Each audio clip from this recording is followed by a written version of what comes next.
22 दिसंबर 1887 ये वही दिन था जब एक महान गणितज्ञ का जन्म हुआ। जी हाँ, यही वो व्यक्ति है जो 11th क्लास में मैथ को छोड़कर बाकी सभी सब्जेक्ट्स में फेल हो गए थे। और यही वो व्यक्ति थे जिन्होंने स्कूल के समय में ही कॉलेज के लेवल के मैथ को भी पूरा पढ़ लिया था।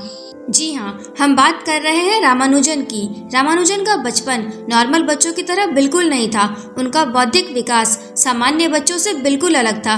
कहते हैं कि जब वो 3 वर्ष के हो गए थे तब तक वो बोलना भी नहीं सीख पाए थे और लोग तो ये तक भी सोचने लगे थे कि कहीं ये गूंगे तो नहीं है। लेकिन क्या आप जानते हैं कि रामानुजन का IQ लेवल आखिर कितना था? रामानुजन थ्योरी क्या है? रामानुजन मैथ की दुनिया में इतने ज्यादा फेमस क्यों है? कैसे बने रामानुजन एक महान गणितज्ञ? रामानुजन की मौत आखिर कैसे हुई और कहाँ हुई? तो चलिए जानते हैं इन सभी सवालों के जवाब आज के इस वीडियो में। तो इस वीडियो को पूरा जरूर देखना, क्योंकि आज की इस वीडियो में आप रामानुजन के बारे में ऐसी बहुत सी बातें जानने वाले हो जो शायद आप नहीं जानते। तो चलिए बिना देरी किए वीडियो शुरू करते हैं।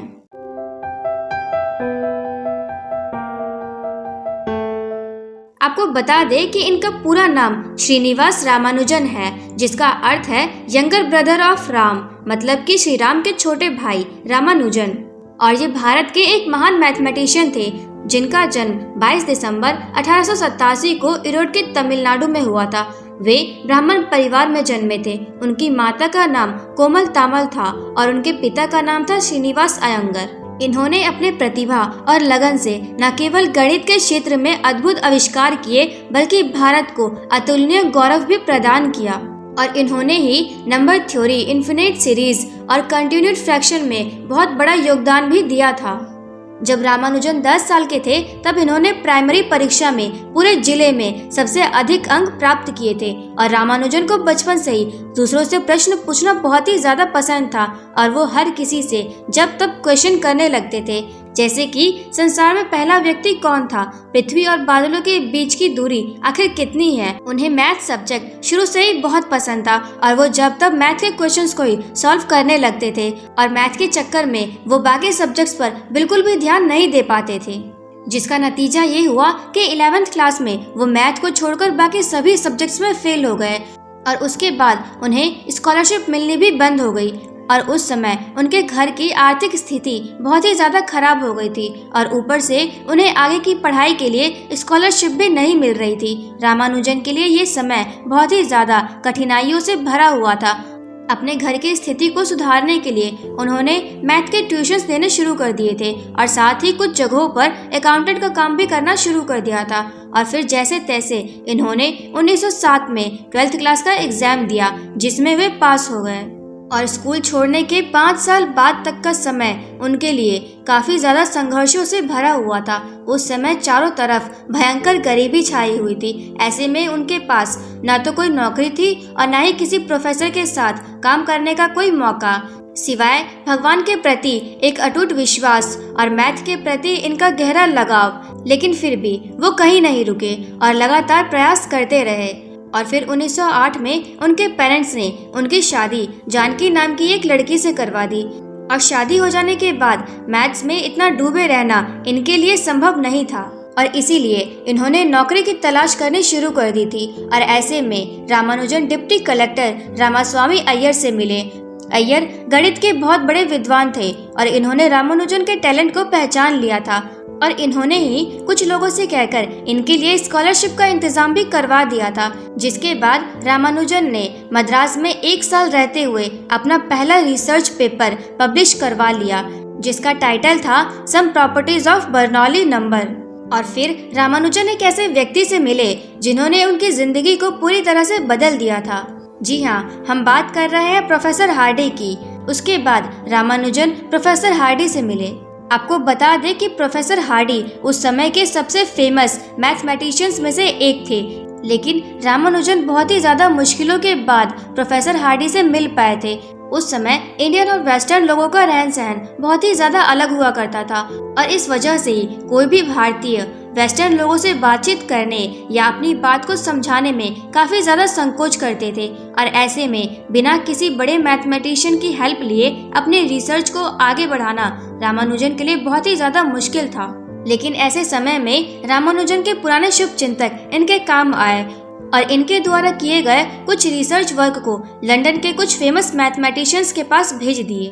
लेकिन किसी ने भी रामानुजन पर कोई खास ध्यान नहीं दिया और उसके बाद जब रामानुजन ने अपने नंबर थ्योरी के कुछ फॉर्मूले प्रोफेसर शेषु अय्यर को दिखाए तो उनका ध्यान प्रोफेसर हार्डी पर गया, जो कि एक बहुत बड़े मैथमेटिशियन थे और अपने सख्त स्वभाव और अनुशासन के लिए बहुत ही ज्यादा जाने जाते थे। और जब प्रोफेसर हार्डी रामानुजन के द्वारा किए गए रिसर्च पेपर को देखते हैं जिसमें ये भी लिखा होता है कि उन्होंने प्रोफेसर हार्डी के हर अनआंसर्ड क्वेश्चन का आंसर ढूंढ निकाला है, तो वो बहुत ही ज्यादा चौंक जाते हैं। और फिर उसके बाद ही रामानुजन के जीवन में प्रोफेसर हार्डी की भूमिका बहुत बड़ी होने वाली थी। वो कहते हैं ना कि जिस तरह से एक जौहरी हीरे की पहचान करता है और उसे चमका कर तराश देता है, ठीक उसी प्रकार रामानुजन के जीवन में वैसा ही कुछ स्थान प्रोफेसर हार्डी का भी है। जी हाँ, दोनों के बीच एक अच्छी फ्रेंडशिप सी हो गई थी, क्योंकि दोनों एक ही फील्ड के पक्के खिलाड़ी जो थे। शुरू में जब रामानुजन ने अपने द्वारा किए हुए रिसर्च को प्रोफेसर हार्डी के पास भेजा तो उन्हें भी पूरी चीजें समझ में नहीं आ रही थी और उसके बाद उन्होंने ये निर्णय लिया कि रामानुजन मैथ के फील्ड के एक बहुत ही बड़े विद्वान हैं और इनके द्वारा किए गए रिसर्च को समझने के लिए और आगे की रिसर्च को करने के लिए इनका इंग्लैंड आना बहुत जरूरी है। और उन्होंने ही रामानुजन को कैम्ब्रिज आने के लिए इनवाइट किया। लेकिन कुछ फाइनेंशियल प्रॉब्लम की वजह से ये प्रोफेसर हार्डी को कैम्ब्रिज आने से मना कर देते हैं, जिससे प्रोफेसर हार्डी भी थोड़े बहुत निराश हो जाते हैं। लेकिन फिर कुछ समय बाद वो कैम्ब्रिज जाने के लिए तैयार हो जाते हैं, जिसमें प्रोफेसर हार्डी की तरफ से उन्हें कुछ मदद भी मिल जाती है। और इंग्लैंड जाने से पहले इन्होंने 3000 से भी अधिक फॉर्मूले को अपने नोटबुक में लिख लिया था। और जब रामानुजन इंग्लैंड पहुंचे तो प्रोफेसर हार्डी ने पहले से ही सारी व्यवस्था कर ली थी, तो रामानुजन को वहाँ कुछ खास परेशानी नहीं होती है। लेकिन वहाँ का रहन सहन रामानुजन के लिए बहुत ही ज्यादा अलग था, लेकिन फिर भी वो धीरे धीरे इन्हें अपना रहे थे। धीरे धीरे समय बीता और रामानुजन ने प्रोफेसर हार्डी के साथ मिलकर मैथमेटिक्स के हाई क्वालिटी रिसर्च पेपर्स को पब्लिश किए और अपने एक विशेष रिसर्च के कारण उन्हें कैम्ब्रिज यूनिवर्सिटी से बीए की डिग्री भी मिल गई थी। लेकिन वहाँ के वातावरण के कारण इनका स्वास्थ्य धीरे धीरे खराब होने लगा था और जब रामानुजन ने डॉक्टर से अपना चेकअप करवाया तो डॉक्टर्स ने इसे ट्यूबरक्लोसिस बताया और उस समय इस बीमारी की कोई भी दवा नहीं हुआ करती थी और पेशेंट को भी सैनिटोरियम में रहना पड़ता था और रामानुजन को भी कुछ समय तक वहाँ रहना पड़ा था। लेकिन वो वहाँ भी मैथ के नए नए फॉर्मूले को इमेजिन करते रहते थे और मैथ की अपनी अलग ही दुनिया में खोए रहते थे।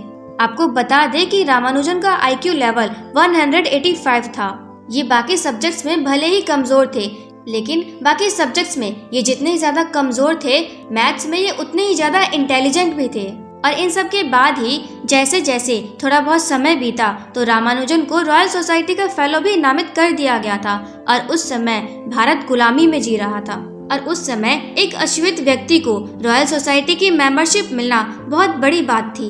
रॉयल सोसाइटी के पूरे इतिहास में इनसे कम उम्र का सदस्य आज तक नहीं हुआ था और पूरे भारत में सभी लोग इनके लिए बहुत खुश थे। और रॉयल सोसाइटी के मेंबरशिप बनने के बाद ये ट्रिनिटी कॉलेज के फेलोशिप पाने वाले पहले भारतीय भी बन गए थे। उस समय सब कुछ सही चल रहा था, लेकिन रामानुजन के स्वास्थ्य ने उनका ज्यादा साथ नहीं दिया और उनकी तबीयत भी धीरे धीरे बिगड़ने लगी थी और आखिरी में डॉक्टरों की सलाह पर उन्हें वापस भारत लौटना पड़ा।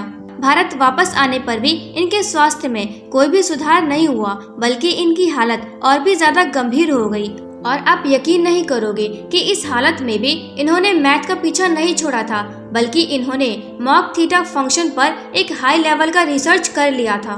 लेकिन इनका बिगड़ता स्वास्थ्य सभी के लिए चिंता का कारण बन गया था और यहाँ तक कि डॉक्टरों ने भी जवाब दे दिया था। और आखिर में 26 अप्रैल 1920 को सुबह सुबह उनकी हालत बहुत ज्यादा खराब हो गई और दोपहर होते होते उन्होंने अपने प्राण त्याग दिए थे। और उस समय रामानुजन की उम्र सिर्फ 33 वर्ष थी। केवल 33 वर्ष की उम्र में रामानुजन ने वो कर दिखाया था जिससे सभी को उनके ऊपर गर्व था। उन्होंने मैथ के ऐसे ऐसे फॉर्मूले निकाले और ऐसी थ्योरीज दी कि बड़े से बड़ा मैथमेटिशियन भी उन्हें समझ नहीं पाता था। इनका असमय निधन गणित की दुनिया के लिए बहुत ही बुरा साबित हुआ था। पूरे देश विदेश में जिसने भी रामानुजन की मृत्यु की खबर सुनी वो सभी हैरान थे। रामानुजन के द्वारा किए गए मैथ के रिसर्च अभी भी वैज्ञानिकों के लिए एक पहेली बनी हुई है, जिसे समझ पाना अभी भी बहुत मुश्किल है।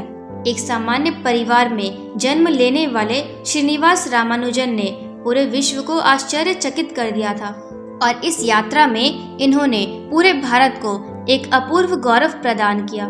Ramanujan mathematical analysis, infinite series, continued fractions, number theory और गेम थ्योरी के लिए बहुत ही ज्यादा फेमस थे और इसीलिए गणित की दुनिया के एक महान व्यक्ति श्रीनिवास रामानुजन की याद में 22 दिसंबर को नेशनल मैथमेटिक्स डे भी मनाया जाता है, जो कि 2012 में घोषित भी कर दिया गया था। वैसे आपको क्या लगता है कि रामानुजन को अगर थोड़ा और समय मिलता तो वो गणित की दुनिया को और कितना कुछ देकर जाते? तो चलिए आज के इस वीडियो में बस इतना ही। वीडियो पसंद आए तो इसे लाइक करके चैनल को सब्सक्राइब करना बिल्कुल न भूलें। अब मिलते हैं फिर से एक नई वीडियो में, तब तक के लिए अलविदा।